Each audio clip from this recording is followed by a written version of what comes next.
Good morning! So, this is another reading vlog. I'm very tired, so if I don't make much sense, sorry, but I left off in the last reading vlog talking about An Imposter by Miss Deanna Raybourn, which is the 7th book in the Veronica Speedwell series. I have since read 50 more pages of it.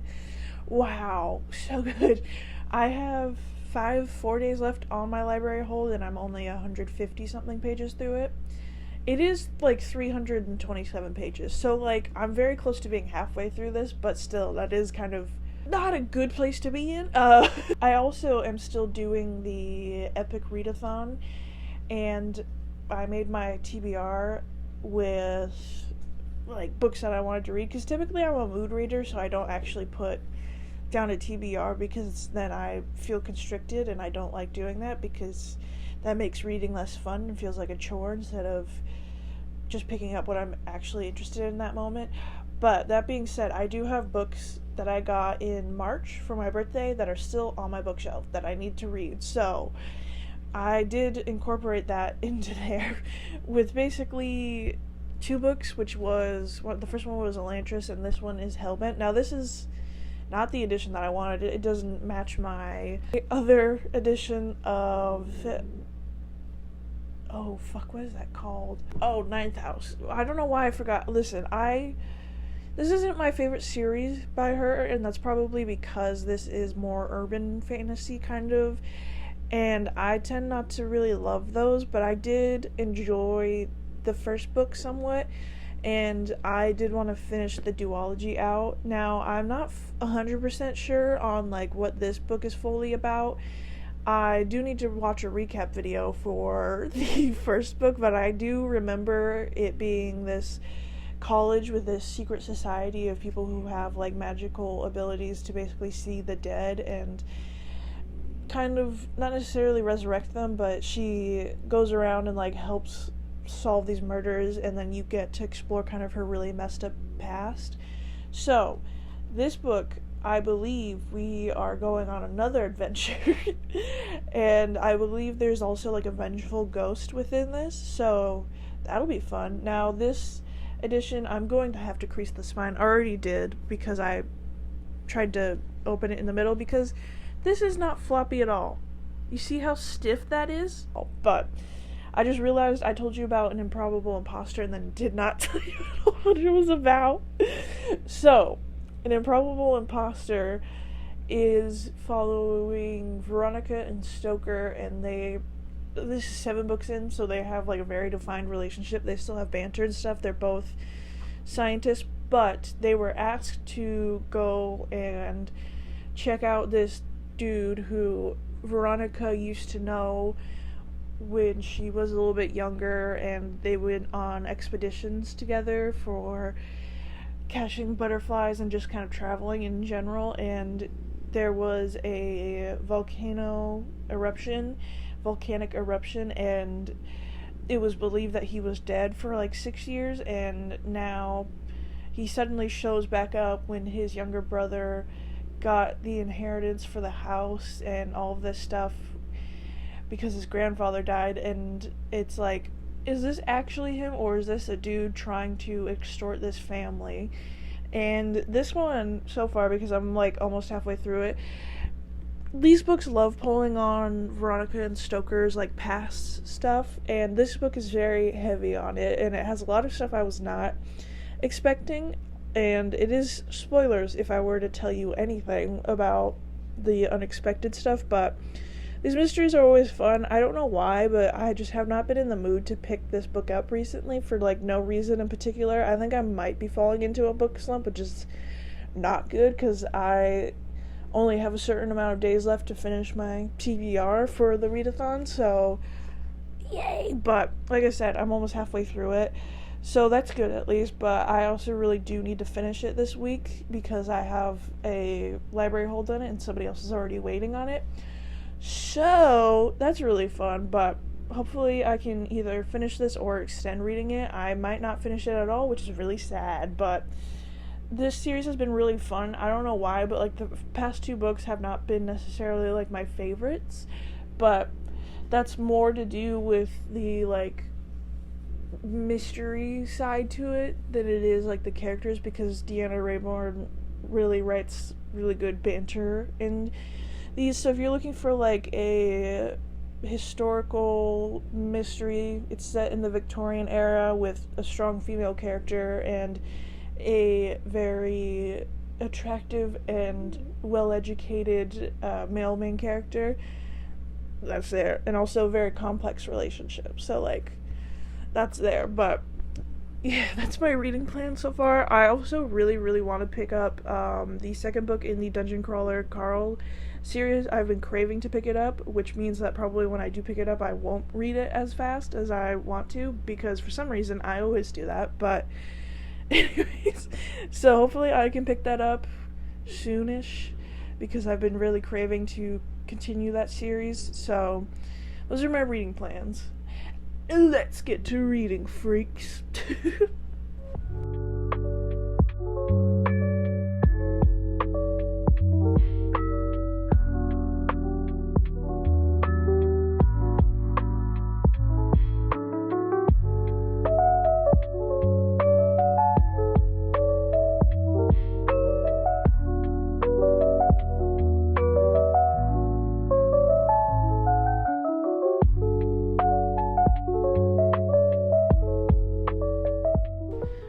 Well, good morning. 'Tis the next day, and I look infinitely more greasy.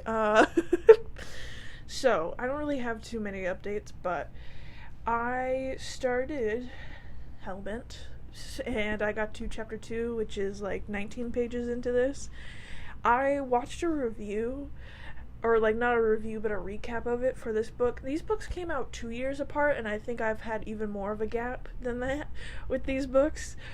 So that's fun, but I did basically forget everything, which is really sad. But so you have our main character, Galaxy, but she goes by Alex Stern, and she is a part of this magical like college society that has like a bunch of different houses and stuff, and then there are what are called greys that are basically the ghosts that they're trying to like channel or get to come to them. And the last book was more of a murder mystery. This one is more of like a rescue mission kind of thing, at least from what I've gathered. But so far I'm 19 pages in, so I don't know much, but so far it seems like everything's gonna hit the fan within this, because some of the things that we get reminded of and some of the stuff that's happening now, because we are currently jumping between like the present day and a little bit after the ending of Ninth House. I keep forgetting the title of it, I don't know why, but we're jumping between stuff and kind of trying to give context to certain things. And I'm still, again, 19 pages in, so I'm still confused, but this one is a rescue mission. I don't know if I can tell you who, because that's like a spoiler, but I think it's still gonna have like somewhat of a murder mystery. I know it's definitely going to have some impacts on her. It's Yale. I don't know why I kept thinking that it was Harvard for some reason that was doing this, but no. So that's cool. And then I'm now to page 200 of an Imposter. Why do I keep forgetting names of things? But I do have to say I am enjoying this a lot more. I think I did weirdly get into kind of like a reading slump where I'm such a mood reader, and to have a set TBR, especially with a library book that I kind of don't want to test the waters in case it doesn't get back to me by the end of the month, or that I won't have time to if I didn't deny it and just read what I wanted to. So I was I think my brain was a little bit unhappy with like not just reading what I want, which is what I normally do, but I am having a lot more fun with this now. I don't know why, but there's sometimes where, like the past couple of books of these, where I've been reading the mystery in the beginning and stuff, and I would just like not too interested in it, and then I'll get to the mystery and I'll like fly through the rest of the book. I don't know what that is, because obviously there has to be setup for it, obviously there has to be build up because you want tension, but for some reason my little rat brain doesn't want that. It wants mystery immediately. Now some of the books do have that, and they do have the like hinting towards it, but you don't fully get into it until the end, and obviously because these are shorter books, that doesn't take that long. I don't know why I sit there and complain about it, but I am now having a lot of fun, which is good. 200 pages in. I will say this book does have the miscommunication trope in it, and I think I told you about how it brings up past stuff. This one very much does, and there's the miscommunication within it that is making it very frustrating. These characters, I love them so much, and I want everything to go right for them, that I just like any time that there's something happening to where they view it as like, oh, this is gonna hurt the other person, or you know, it's gonna hurt to confront it, I'm just like sitting there, I'm like, I don't want to have to wait until the end of the book for you to do this or have a high stakes situation to do it. I want y'all to have a communication, but I also know that Veronica and Stoker are such like stubborn characters and can live in their fear a little bit. And the one thing that I hate about this has the like I don't know if it's necessarily the trope, but you know, when a character is either going to like confess their love, that's not within this, but it's an example, and they're like, oh, I'm gonna go tell them, and then something happens, like maybe somebody else comes up, or like there's something that distracts them, and so they don't tell them, and it just keeps happening. That's what's happening in this. And it's so frustrating because I'm just like, just tell him, he's not gonna be mad, like, oh. But I do love the fact that we're not just like moving on to different types of mysteries that aren't connected to them, because I really do love learning a lot more about them and adding kind of context to their relationship and their character. I will say this one is very shocking to me because I was not expecting it, but I do really like the fact that it's connected to them, so obviously it means more, and then also so they can't get out of the like mystery aspect of it. And it's very fun, but I'm so concerned right now for what's going to happen between Veronica and Stoker.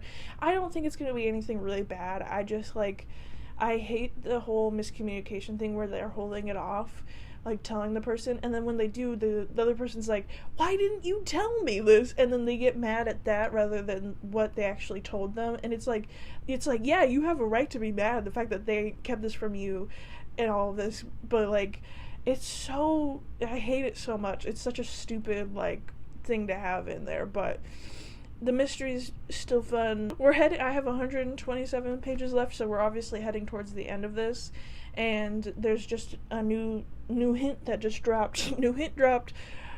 So I'm hopefully gonna read the rest of it. I think I only have like 4 or 3 days left.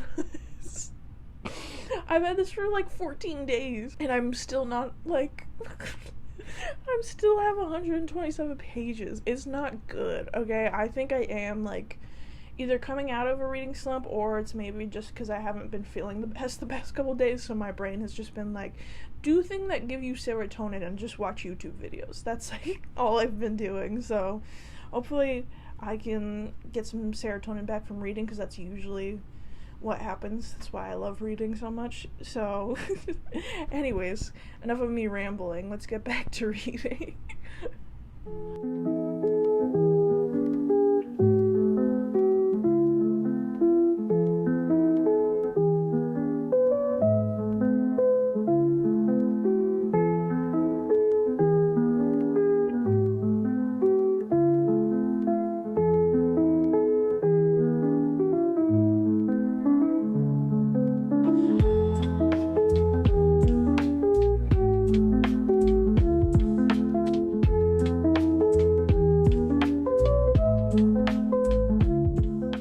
Good morning. How are you this fine day? Editing me always hates whenever I do accents. So, good morning.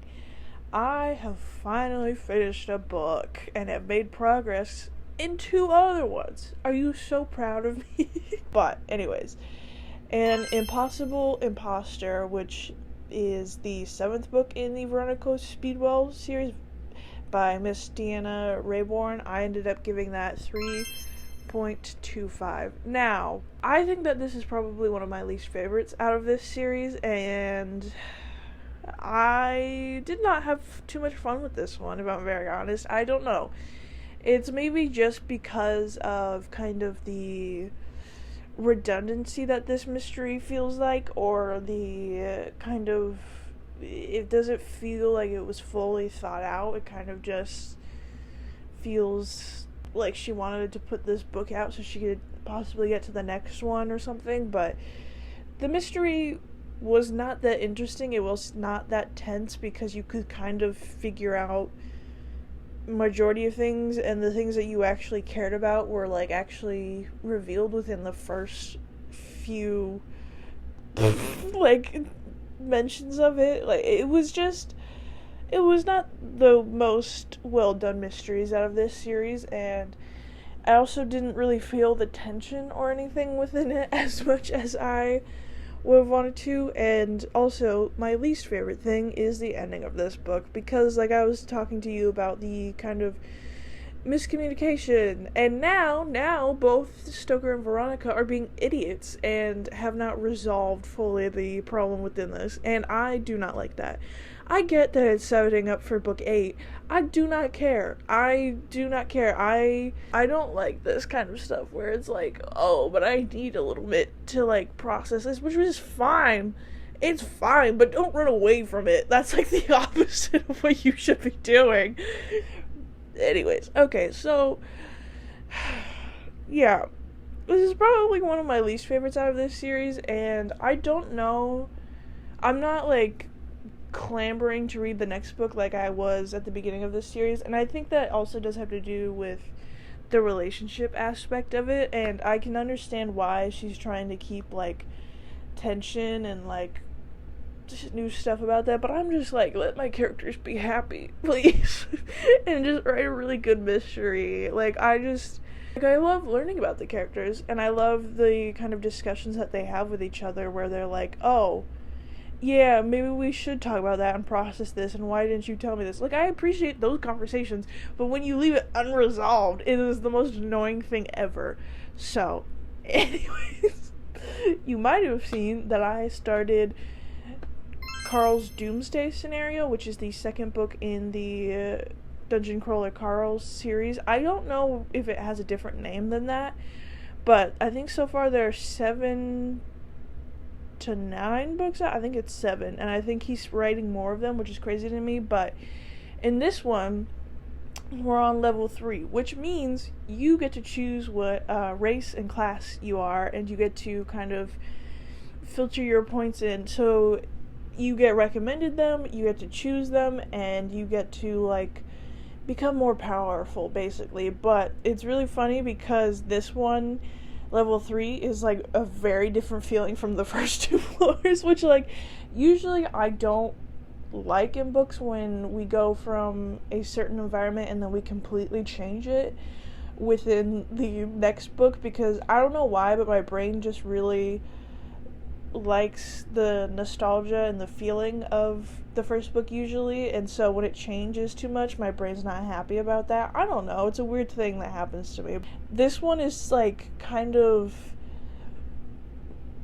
like epic fantasy, like D&D like core type of thing, where there's like villages, and there's this whole story about them being on top of like a volcano, and all this mythology behind all this stuff.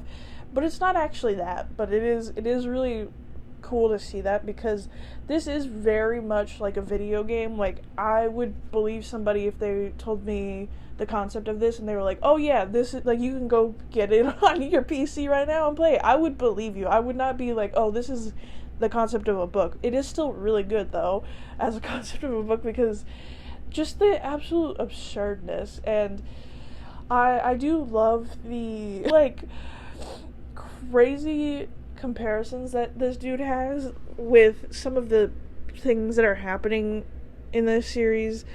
it's so it's very weird. I think I've already talked about this book series so much and like told you what it's about, but I don't know if you're new and watching this video, but basically the Dungeon Crawler Carl series is following this dude and his ex-girlfriend's Persian cat, who, after the world is destroyed around them, go into this dungeon and have to basically fight on this alien reality show through a bunch of dungeon floors, and there are a bunch of other people from Earth who went into these dungeons as well, and the levels get harder and harder as they go down, and we are on level 3. So the previous levels collapse. You only have a certain amount of days before the next one does, so it's crazy. And there's also a talking cat, so yeah, I've been craving to read this.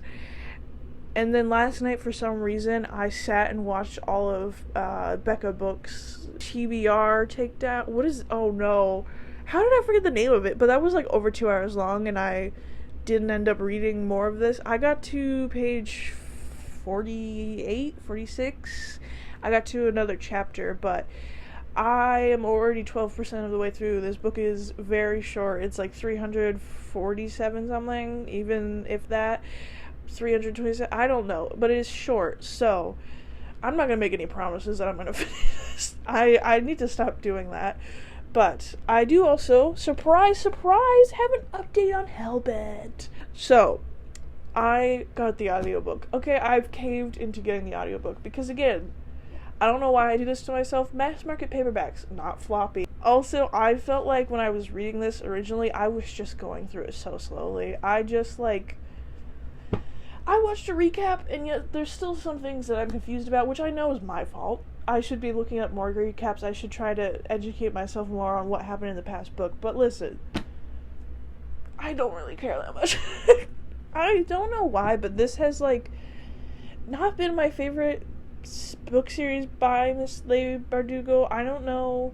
I understand the premise of it. I like the character Alex Stern. I like the dynamics, and I think that the concept is very cool. It's just like this book is so vulgar when it does not need to be. And that's not me being like, because there is talks of sexual assault. That's not me being like, she doesn't need to talk about this. Or I'm not gonna say enjoy that part, but I do think that discussion is well done, and I also don't really mind reading about that because that doesn't trigger me.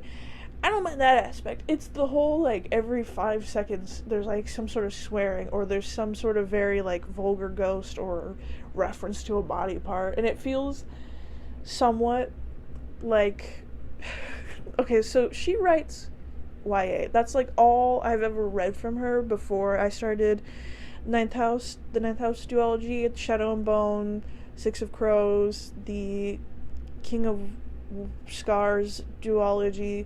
I've read all of those, okay, and there wasn't swearing in those. There might have been, but those are really well done. And this, it kind of feels just a smidge like a child who gets to swear for the first time, like.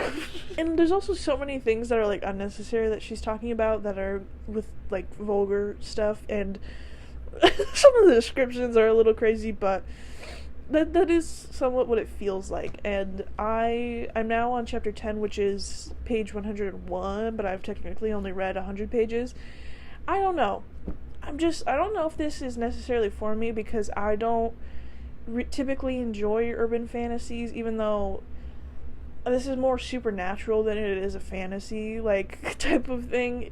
So I wouldn't say that this is, like, urban fantasy, but I don't know. I'm excited to kind of see where it goes, but it also feels very disjointed as of now because we're jumping, like, so much back and forth. I kind of just wish that we had gotten, like, the first chapters telling us what has happened in between the first book, and then we go into all of the crazy stuff, which I understand she wants people to be captivated and, like, see all of this stuff and get into, like, the meat of the story. It just feels very, like, confusing being thrown back and forth between past, present, and a little bit slightly less past, but, like, I don't know. It's just, I'm not enjoying it so far. But that's not saying that I'm not going to continue reading it, because I am interested in some of the things that are supposed to happen within this. But I'm just like, it's not my favorite by her, which I think a lot of people can agree with. I'm also terrified because I have The Familiar by her, and I know that that book is also really hated. So, not that I think people really hate this book. I don't even know what people's opinions on this were.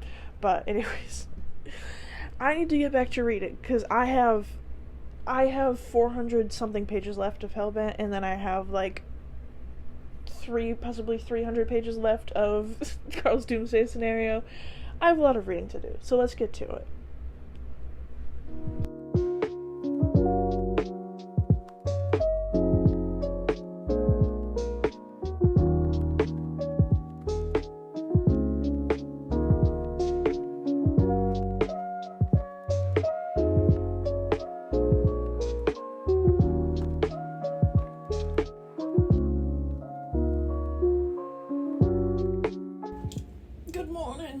Another day.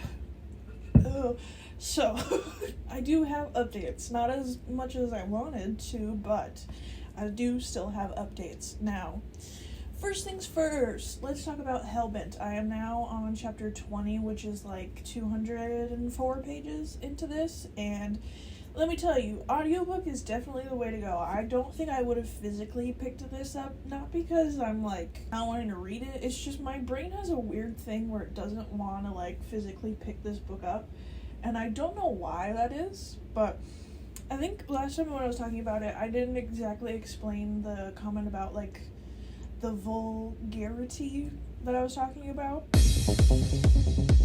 and it was mostly because at the time that I updated you, there had been like so many swear words back to back, but it's definitely calmed down now, and it's definitely not as like doesn't feel as crazy anymore, but it also was kind of vulgar in the way of describing a certain character and their naked body, and I was just like, and it's maybe because I'm not used to it from Leigh Bardugo, or just in majority of books that I read. I don't tend to read books that have that kind of language within them, and that's mostly because I don't read like romance books, like dark romance books like that. That's kind of what the description reminded me of, and some of the descriptors that are within this is also really crazy, and I'm just like, I don't remember her writing being this like comparative, but I also don't think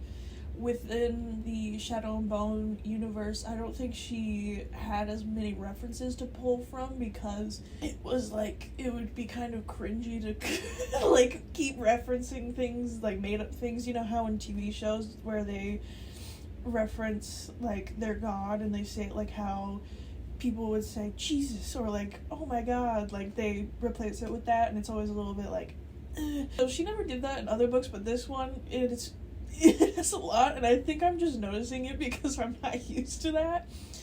I don't know what it is about this book, but it's just probably because it's urban fantasy, and I don't necessarily love the world that much. I'm not really too into dark academia and stuff, but it's still fun and interesting. I do still like Alex. It's just, I don't know. I think that this is like, I don't know how I feel about the potential love story that's in this as well. I also just like, I don't really, the audiobook is definitely the way to go. I like the narrator, which is good, because sometimes I haven't had any narrators in audiobooks that have been bad so far, which is good, but I'm always terrified that I'm gonna be listening to it and it's gonna be absolutely crazy. But I should also mention, so this not only has like suicidal ideations and talks about it talks about sexual assault, it talks about racism, it talks about sexism. Everything under the sun is probably in this some way or another. But there was a quote, she was talking to, I think that Mercy, she was talking to Mercy, and she shows her like this semicolon tattoo, and Alex just goes, "Oh, you tried to kill yourself?" Like, listen, I love a blunt character, but when I was listening to that, I full on like choked on my water. her. I was like, why would you say that? So Alex is a very, like, blunt character, and I do think that it works for her character, especially with all the horrible stuff she's gone through in the past, but, like, I don't know, I'm just spewing nonsense at this point. My brain is not working, but anyways. So that's my update on that. 200 pages in, so I have, like, 300 pages left. Now, I did read 150 pages of Carl's Doomsday scenario. So I'm at page 200 of that, and I have 158 pages to go, and this book is very interesting with the way that it's, like, setting up, and also some of the things that I believe are being hinted at as, like, other ways that the crawlers are being messed with within this. And they're also now within these levels are quests. So basically there's, like, these characters, they have no idea that they're in, like, this dungeon. They have been implanted with memories and stuff, but they are like, hey, can you help me and stuff? And boy, oh boy, is that so crazy. The one that we went through, and I was just sitting there, and there was something that was mentioned that makes me now terrified, because I'm not ready for that, okay? But so far, I'm liking getting more of Carl's background within this book, which was actually very interesting, because you got kind of some mentions of it in the first book, and obviously since there's so much happening, and there's, like, chaos, and we're not exactly used to it, although I don't know how used to this kind of chaos and stuff you can get used to, but it was kind of mentioned that, like, oh, his parents weren't exactly the best people and all this stuff, and now we're getting more of his background, which I do think is very good to kind of establish his character and why he has certain motivations and moral beliefs. And I'm just sitting there, I'm like, what happened? Because there's so many little mentions of it, and I have to imagine we're either going to get some sort of dialogue about his past, or it's going to be kind of, we're going to be able to piece it together throughout the books. But it is also crazy watching a character kind of have to come to the realization that, like, everybody that they knew is now dead. All of the people that they cared about are now probably dead, and the only family that they have is, like, their talking cat, their pet.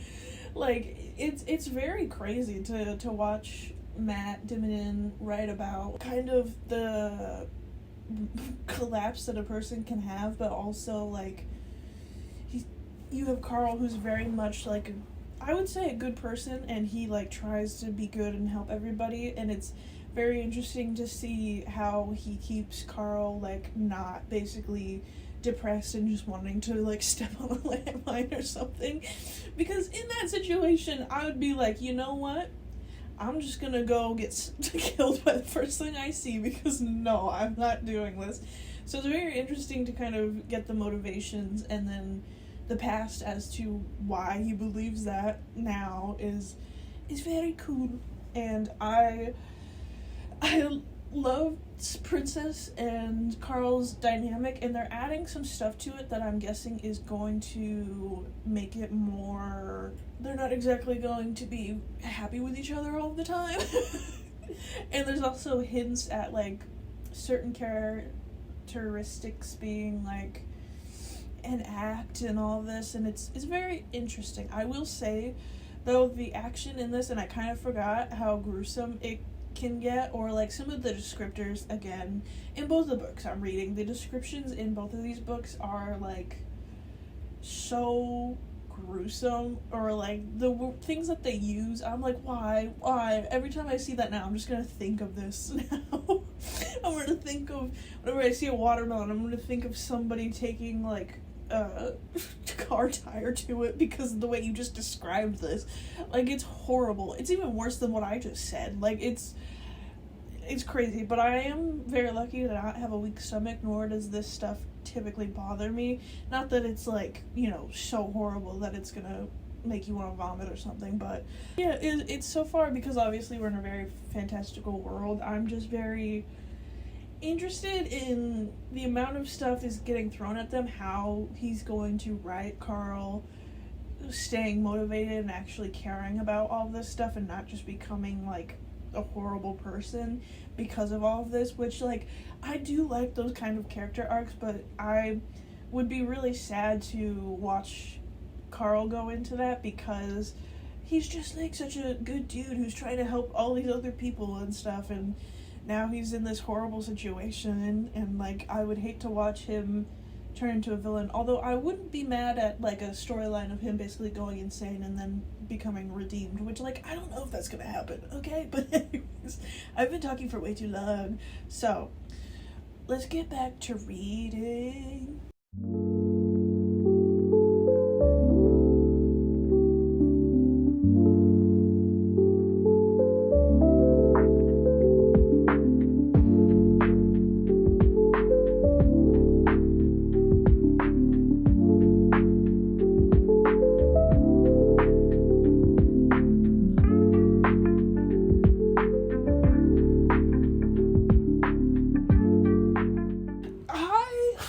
In the last clip that you saw, I finished Carl's Doomsday scenario, and I ended up giving that 4 stars. This is really good. Okay, I will say I have fallen in love with these characters very quickly, and I am now, again, craving to read the next book, which is what happened the last time that I finished it. And I don't know what it is, but for some reason when I'll start reading these, I won't read them very fast, and then I get to the end, and I chug through them. I don't know, it's not even like the beginning is boring or anything. There's action throughout this, but there is obviously, like, the ending has a more epic, like, scope and more pressing kind of mission or thing happening. So, I think the last time my complaint was about how action-packed that it is, but I have gotten a lot more used to that, and I feel like in this book the action didn't take away from the tenseness in this. It did definitely not feel like I wasn't sitting there, like, with anxiety worrying about all of this, and again, that's probably because I know that there are other books in these series, and I know that these characters are probably not going to die, and if they do, I'd be very shocked, but I'm not sitting there, like, anxiety-induced, and especially because you've already gone through so many problems with them that you know that they're quick thinking and that they're probably going to solve this one way or another.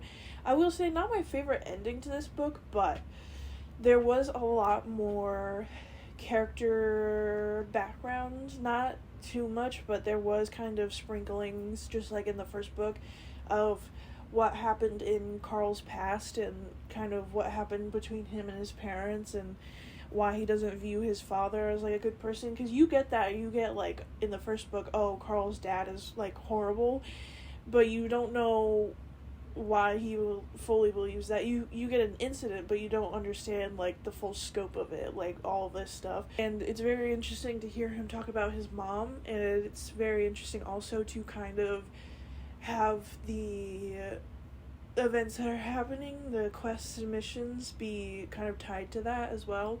I also do really like the quest kind of things. I liked the first one better than the second one that we had, just because the second one did feel a little chaotic and disjointed. At some parts it was like, okay, we're doing this. Well, okay, now we're doing this. And it was just like, again, I wish that I could be more in on what was actually happening before we did all of that stuff, just because it would have been a lot more entertaining to me to kind of see, like, oh, this didn't go as planned, now let's switch to this, and, like, change it, and we have to do quick thinking and all of it. It's still very good, interesting, and it is very fast-paced.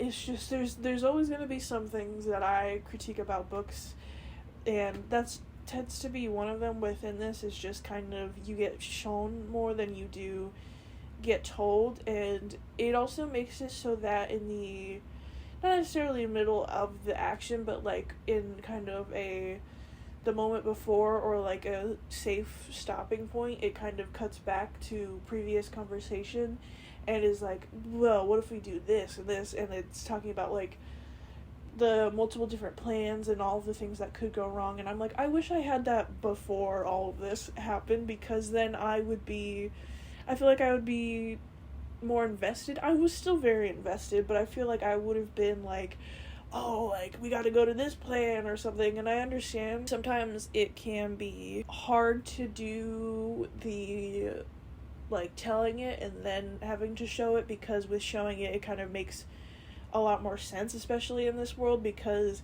it otherwise might just sound like a bunch of jumbo mumbo in this world. But I don't know. Personally, I would have just liked to been told, like, what was going to happen and all that. I also do love the character growth and the kind of insanity that we're also going on in this. I also just, like, I do love the aspect of this, because if you don't know, it's basically like an alien reality show, like Survivor, but, like, even worse than that. And so it has, like, you can't talk bad about the aliens that are running this system. And they also have, like, ways of messing with the characters, either with, like, the prizes that they get for completing certain things, or we also got hinted that there might be something else happening with Carl and Donut that they're not actually aware of. Although I think that got resolved, but my brain is still like, maybe.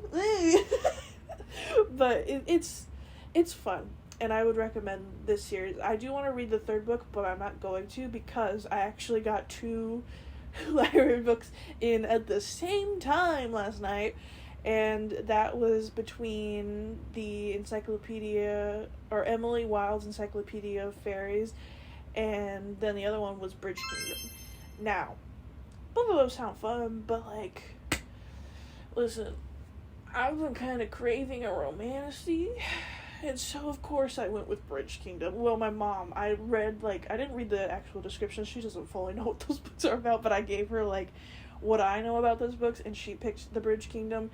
All I know about the Bridge Kingdom is that there is this kingdom that's literally, like, these, made up of these islands that go across in between 2 countries, and they basically control not all of the trade, but I know that they control some of the trade. And then you also get, like, these other countries where our princess comes from, who is a trained assassin, where they want to go kill the leaders of the Bridge Kingdom because they don't think that they're being given, like, fair trades and stuff. And I forget if their people are starving or if they're being affected in a negative way. I would have to imagine, but I do know that this princess, she is an actual princess, and she's raised as an assassin. She's going to go marry the king or the prince over in the Bridge Kingdom, and you know what's probably going to happen from there. Do you actually think she's going to kill him? Do you think she's going to go there and be like, these people are still horrible?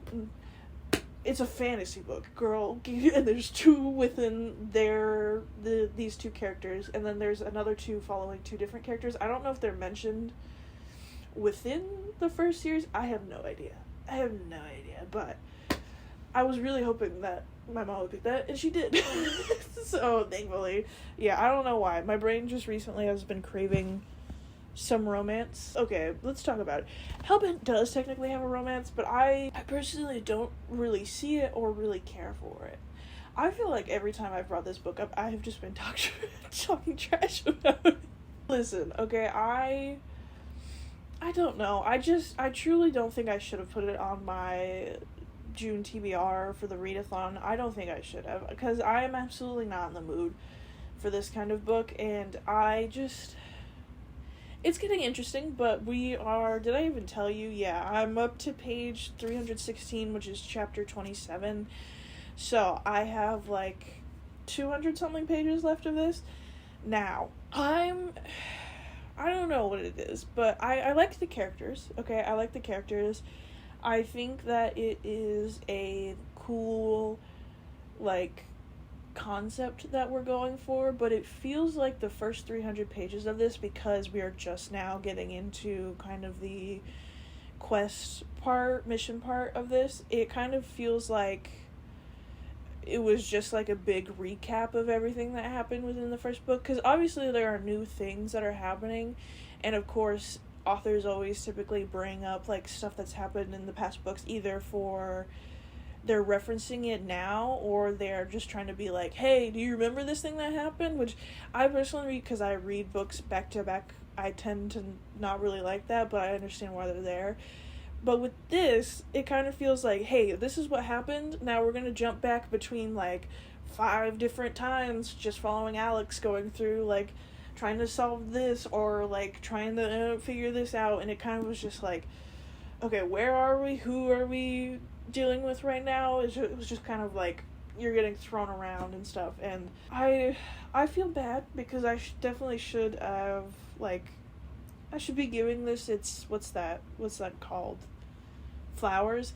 I don't know why I couldn't think of that word. Like, reading it in a time where I maybe actually, like, wanted to, but I'm going to be very honest with you. I just wanted to finish this, like, duology because it's, and I also love Leigh Bardugo's Shadow and Bone universe. That whole thing, I adore that so much, and so, of course I'm going to pick up, like, literally all of her other books, okay? And from what I've heard, it's not been good.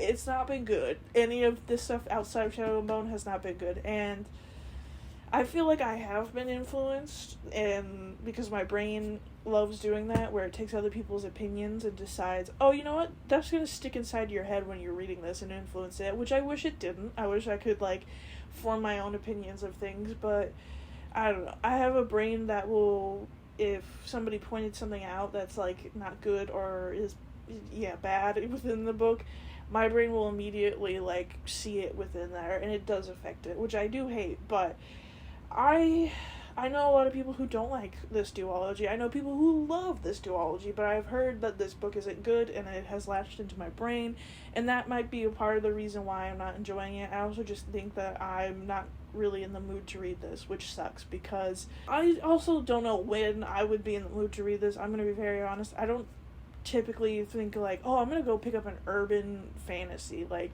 there's only a couple that I would ever think of picking up, like the Oathbound, the 3rd book within the Legendborn series.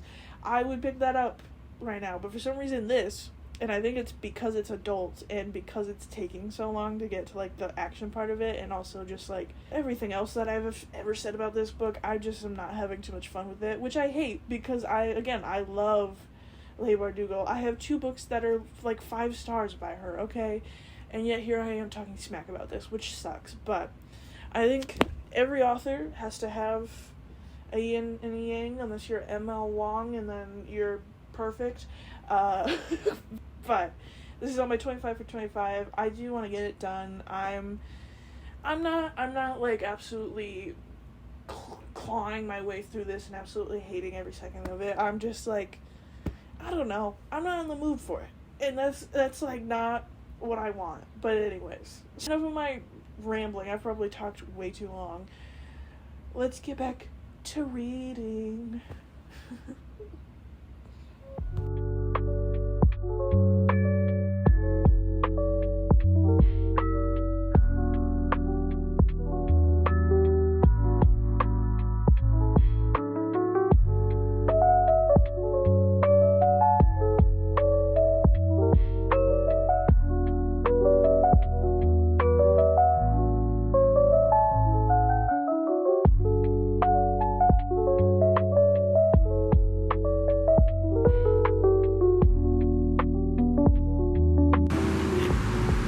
I think I went insane. Good evening. Okay, I think I said this every video, but it has been a couple days. Okay, so excuse me if my, like, rundown and reviews of these aren't as good because they've somewhat left my head, but I did finish 2 books in one day. I don't know, I think my brain was just like, oh, I can finish this today and have one of my 25 for 25s off, and then I was like, oh, I have less than 100 pages left in this book, which if you're anything like me, when you see 100 pages, less than 100 pages left in a book, you're like, I'm gonna sit down and finish that today. I don't know why. I don't know why my brain does that, but it's just like, oh, I can get this done. Let's do it. I am now on my 25 for 25. I am now at 10. So, I have to read 15 more books. I also, to get to my reading goal for the end of the year, I also have to read 15 more books.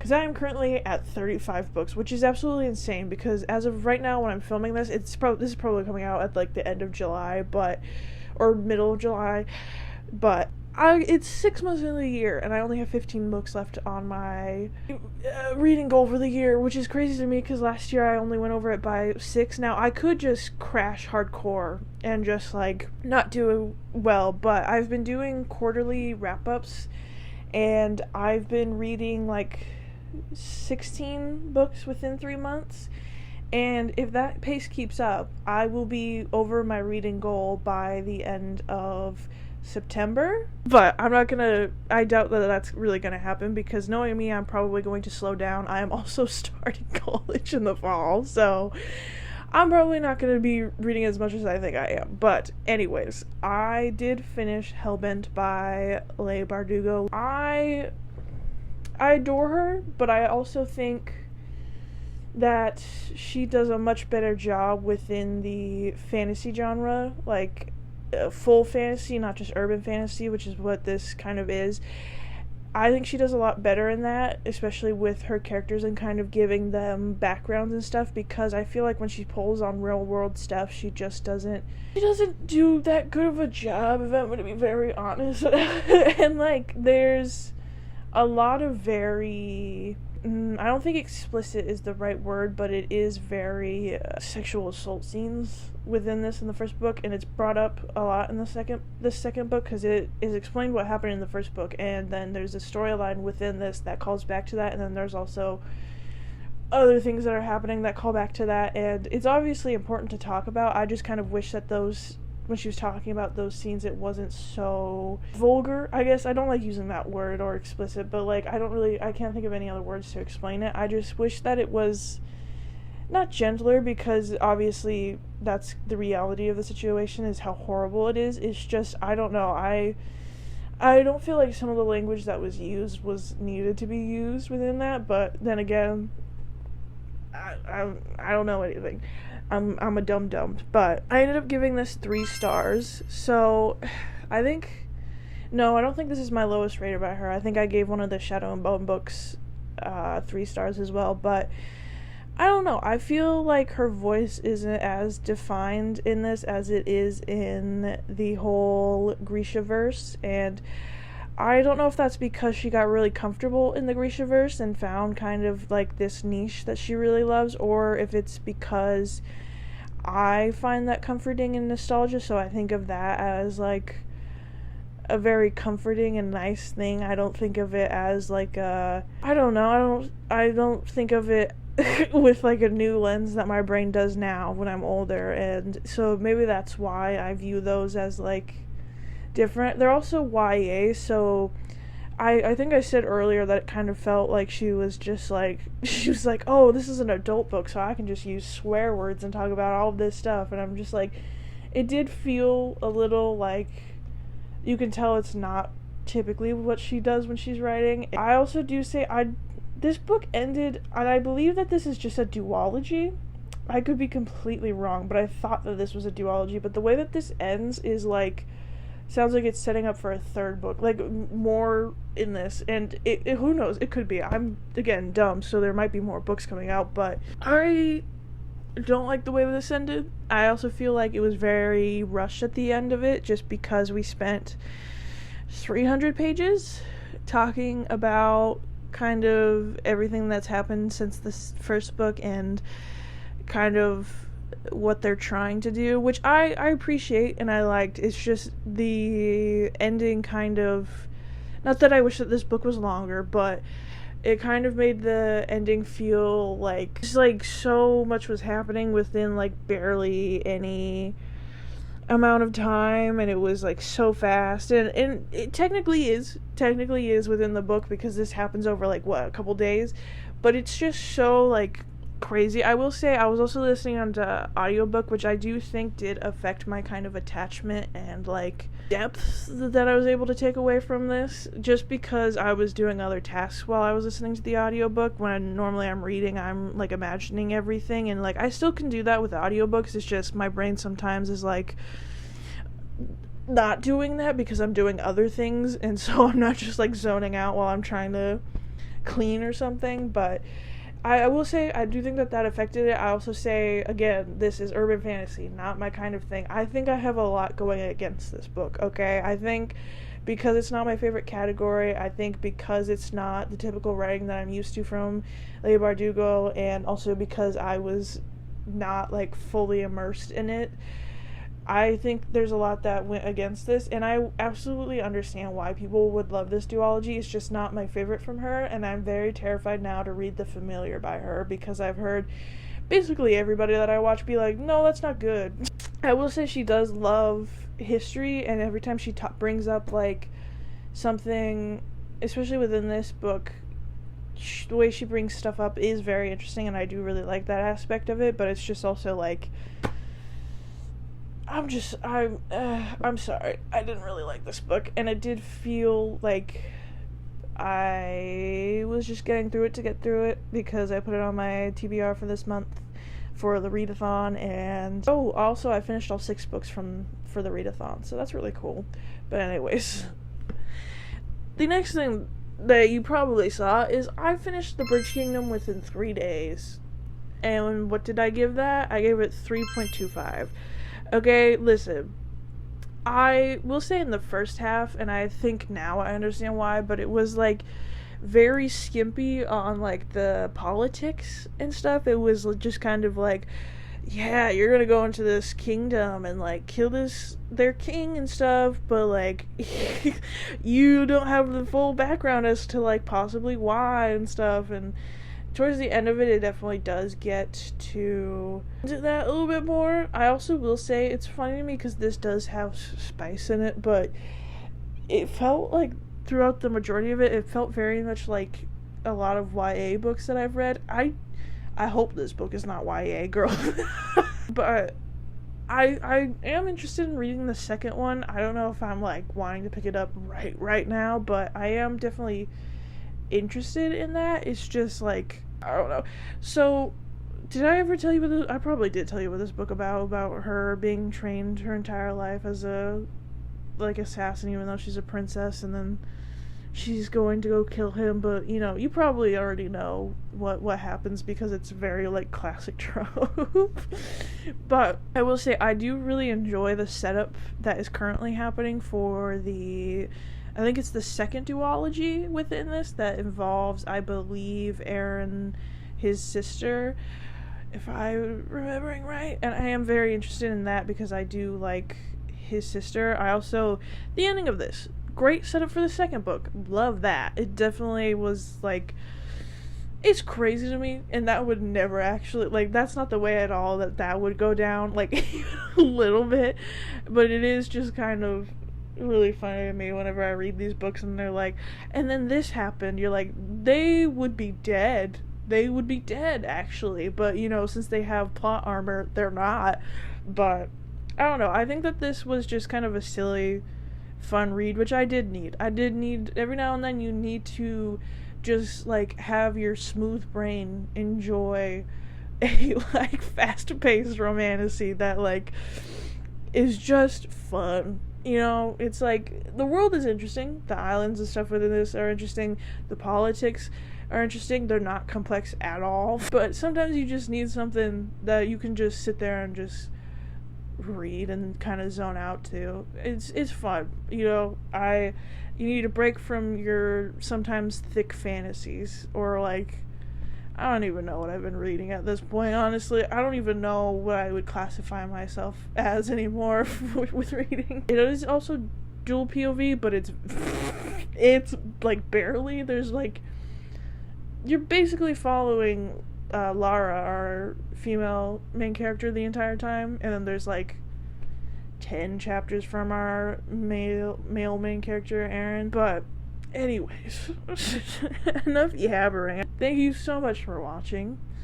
If you've stayed until the end of this horrible video, let me know if you've read any of these, if you recommend any books based off of what I've read and enjoyed, if you've hated any of these. But thank you so much for watching. Like the video, subscribe, and hopefully I will see you within my next reading vlog. Thank you. Bye.